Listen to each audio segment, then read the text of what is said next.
Okay, now we will talk about the rainfall.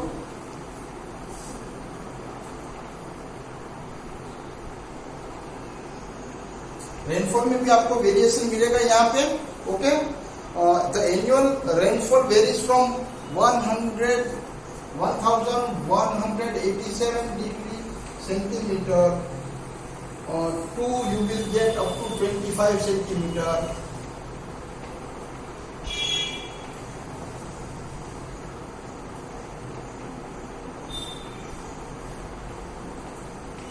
Maisaram, and this is Rajasthan.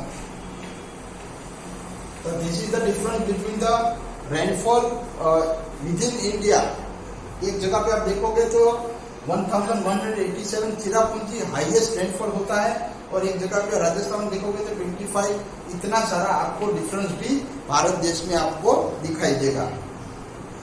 The erratic nature of monsoon play havoc at the times due to unprecedented rainfall. अभी तक erratic nature of monsoon plays havoc at the times due to unprecedented rainfall. अभी आपको पता है कि monsoon हमारा near about 15 जून के बाद शुरू होता है. ओके, ये हमारी प्रिस्क्राइब डेट है 15 जून. ओके, तो अभी के जो हालात है आपने देखा होगा कि बीच में थोड़ा सा साइक्लोनिक एटमॉस्फेयर बिल्डअप हो गया था, तो जल्दी रेन आ गया.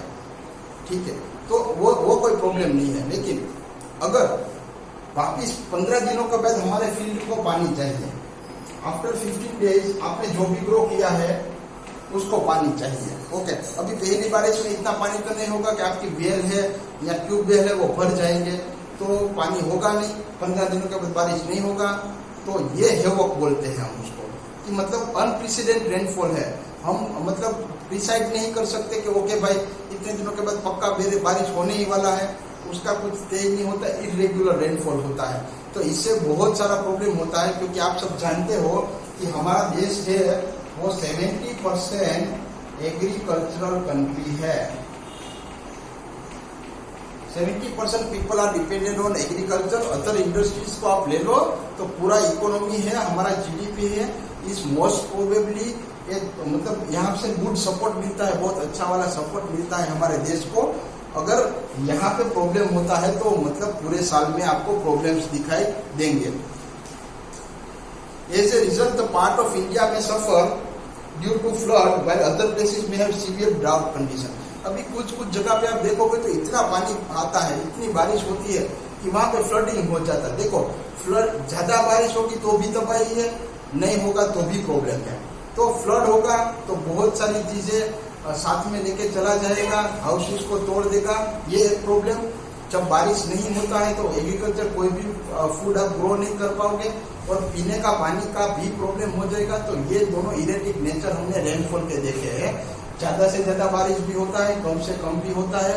जहां होगा वहां फ्लडिंग हो जाएगा, जहां नहीं होगा वहां पानी की स्कैरसिटी हो जाएगी, water scarcity will be there, agriculture related problems will be there. This is the erratic nature of the monsoon season in India.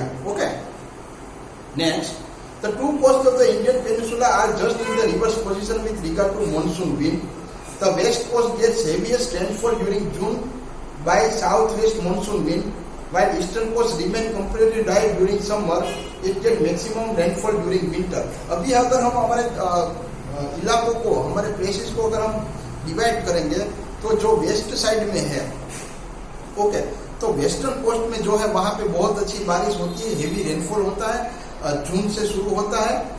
जो मतलब हमको जो बारिश मिल रहा है उसकी बात हो रही है. ओके, अगर आप ईस्टर्न कोस्ट की बात करते हो तो it will be comparatively dry during summer, और वहां पे मैक्सिमम बारिश उनको विंटर सीजन में मिलता है. ओके, तो यहाँ पे आप देखोगे कि दोनों का फर्क है. हमको समर के बाद फटाफट साउथ वेस्ट मानसून विंड के हिसाब से हमको वेस्ट साइड में जो भी है उनको बारिश मिल जाता है. ओके, अगर आपने देखा होगा तो केरला से शुरू होता है. हम मुंबई का देख लेते हैं. मुंबई में अगर बारिश हो गया, सोचो आज हुआ तो हम शायद देखते हैं 10 या 11 दिन 12 दिन के बाद हमारा टर्न आता है. Okay, so this is the way we predict our rainfall. Okay,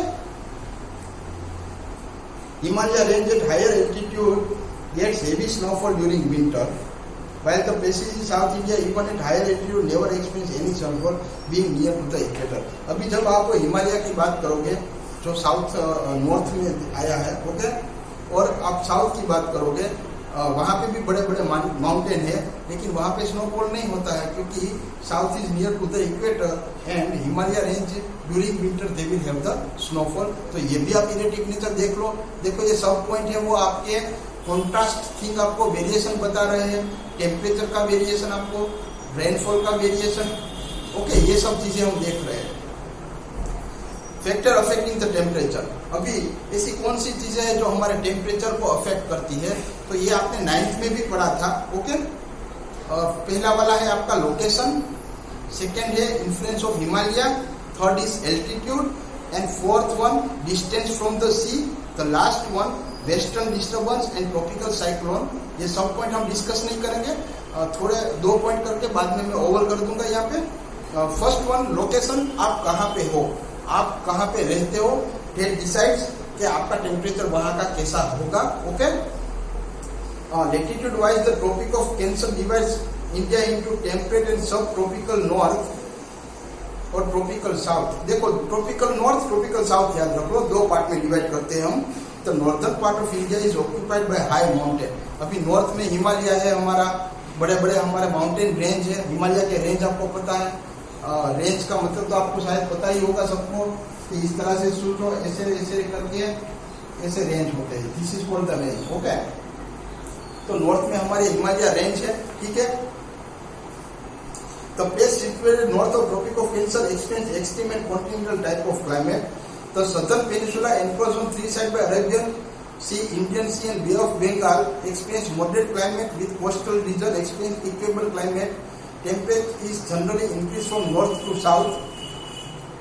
अभी आप ये हिमालय की एक बात कर ली, अभी शायद मैं इंडिया का मैप तो शायद इतनी अच्छी तरह से नहीं बना पाऊंगा, लेकिन सिर्फ समझने के लिए हम देख लेते हैं। ओके, ऐसे ही समझ, डोंट लाफ। अभी यहाँ पे आप देखोगे तो यहाँ पे ओशन है, यहाँ पे ओशन है, ठीक है। तो यहाँ का जो इलाका होगा तो वहां पे क्लाइमेट कौन सा होगा, इक्वेबल क्लाइमेट,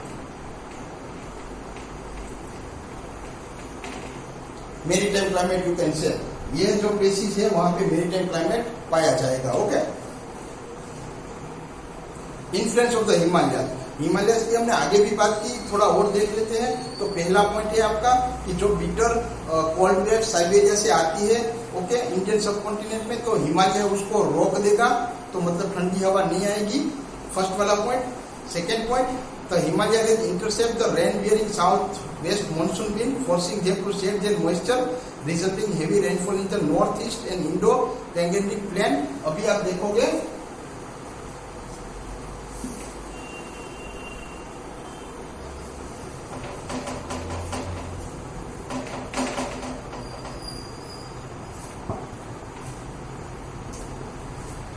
मैंने पहले तो छोटा था तब तो बहुत ड्राइंग किए थे, लेकिन शायद अभी मेरे को शायद कुछ ठीक से हो नहीं पा रहा है। ओके, अभी ऐसे हम देख लेते हैं जस्ट समझने के लिए। ओके, तो यहाँ से मानसून विंड पास होता है आपका रेनफॉल का, तो ये पूरा इलाका है, यहाँ पे बारिश होता है सब जगह पे, ठीक है, फर्स्ट थिंग। सेकेंड थिंग, यहाँ पे हमारा हिमालय रेंज है।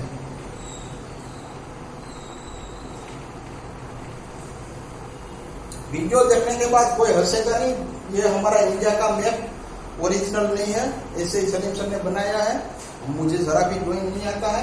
यहाँ पे हिमालय रेंज है, ये माउंटेन हमारी जो यहाँ से विंड पास होती है उसको यहाँ पे रोक देते हैं, ब्लॉक कर देते हैं, यहाँ से वो आगे नहीं जाएगी। तो मतलब यहाँ पे पूरे बादल है वो शेड हो जाएंगे, तो अच्छी वाली गुड रेनफॉल मिलेगी। वरना बादल आगे, अगर सोचो हिमालय नहीं होगा तो आगे चले जाएंगे, तो जितनी होंगी उतनी मिलेगी। अभी यहाँ पे तो उनको रोक दिया गया है, तो बादल है वो वहीं के वहीं सेट हो जाएंगे और अच्छी वाली बारिश मिलेगी। ये थे पॉइंट आपके हिमालय के, एक ठंडी हवा से बचाता है, दूसरा आपके मानसून विंड के जो विंड है उसको, मॉइस्चर बियरिंग जो विंड होती है उसको रोक देता है, और वहीं के वहीं नॉर्थ पार्ट में, नॉर्थ ईस्ट में और इंडो गैंगेटिक प्लेन में आपको अच्छी वाली बारिश मिल जाएगी। Okay, 1 minute. Third and fourth point छोटे हैं तो थोड़ा देख लेते हैं। एल्टीट्यूड, एल्टीट्यूड का मतलब होता है कि सी के लेवल से आप कितनी हाइट के ऊपर हो। Okay, the temperature decreases with increasing altitude at the rate of 1 degree Celsius for every 166 metre. ये शायद आपने 9th स्टैंडर्ड में पढ़ा था कि भाई आपको 166 मीटर आप सी के लेवल से ऊपर जाओगे, 166 मीटर, तो 1 डिग्री सेल्सियस आपका टेम्परेचर है वो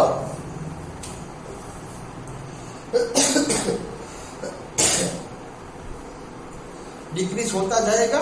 जैसे जैसे आप ऊपर जाओगे तो आपको पता है कि हवा है वो थिक होती जाती है। माउंटेन क्लाइंबर्स होते हैं वो बहुत बार ऑक्सीजन सिलेंडर अपने साथ में लेके जाते हैं, अदरवाइज उनके नोज में से ब्रीदिंग शुरू हो जाता है because they are not able to breathe properly. So as you go up, तो जो आपकी हवा है वो मतलब आपका टेम्परेचर डिक्रीज होता जाएगा, हवा है वो मतलब ठीक होती जाएगी and you are not able to inhale. Okay, oxygen का लेवल कम होता जाएगा। Here places situated the higher altitude are cooler as compared to the places in the plain. Plain जगह की बात करोगे और मतलब माउंटेन वाली जगह की बात करोगे तो माउंटेन वाले जो प्लेसेस है वहां पे कूल एटमॉस्फेयर पाया जाएगा, क्योंकि यहाँ पे हमने देखा है जितना ऊपर जाओगे 1 डिग्री सेल्सियस आपका टेम्परेचर है वो कम हो जाएगा इसलिए। Okay, now next, distance from the sea. आप कितना दूर रहते हो सी से, ओशन से, वो भी डिपेंड करता है आपके टेम्परेचर के ऊपर, आपके एरिया के टेम्परेचर के ऊपर। तो first one, the places situated in the interior have extreme continental type of climate. Extreme continental type of climate, whereas the places near the sea have equable climate due to the effect of land and sea breeze caused by the differential rate of heating and cooling of land and sea। आगे हमने बात किया था land और sea breeze का। सी coast के नजदीक में जो भी रहते हैं वहां पे क्लाइमेट मेरीटाइम होगा, इक्वेबल होगा, ज्यादा टेम्परेचर नहीं होगा, ज्यादा कोल्ड भी नहीं होगा। लेकिन अगर आप और अंदर जाते हो, इंटीरियर पार्ट हो, तो वहां पे आपको क्लाइमेट है वो आपको अलग दिखाई देगा। वहां पे as compare to the coastal region, interior of the land will have more climate, okay, more temperature, sorry, और more. Okay, now up to here we are keeping, उसके आगे नहीं जाना है। Thank you very much.